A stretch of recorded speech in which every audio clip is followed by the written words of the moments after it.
President Donald Trump has just signed an executive order rolling back various financial regulations affecting Wall Street, including the 2010 Dodd-Frank law. It's a regulatory act.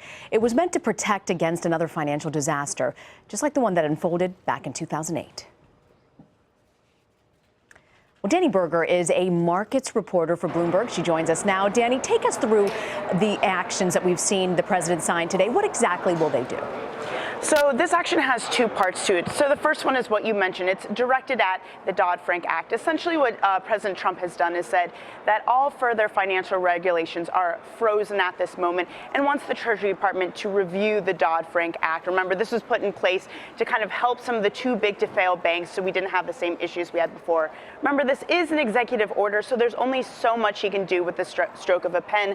However, I will note that Congress, controlled by the Republicans right now, they are very for rolling back some of the regulations within Dodd-Frank, looking at sort of a piecemeal approach. So they're pretty much waiting for the go-ahead from President Trump here. Now, the second part has to do with the so-called fiduciary rule of the DOL. Now, this was signed by President Obama last April, and the deadline for this was for broker-dealers and financial advisors to comply by the rule was this coming April. President Trump has frozen that, and now what this rule essentially said was that broker-dealers and financial advisors need to keep their clients' interest in mind. They need to disclose any conflicts of interest they might have.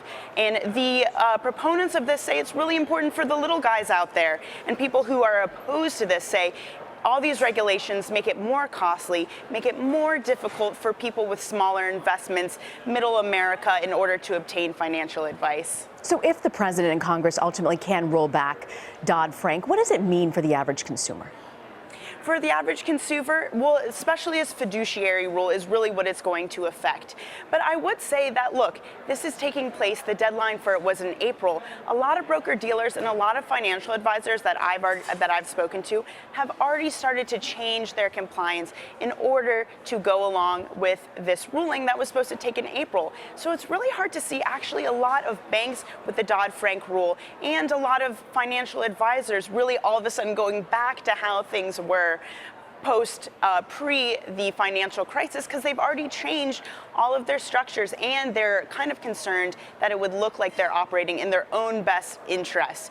So I would say right now we just need to wait to see what effect this will have on the average consumer. So far it seems not much, but what I will say is that for those invested in banking stocks, they're seeing quite a boon today.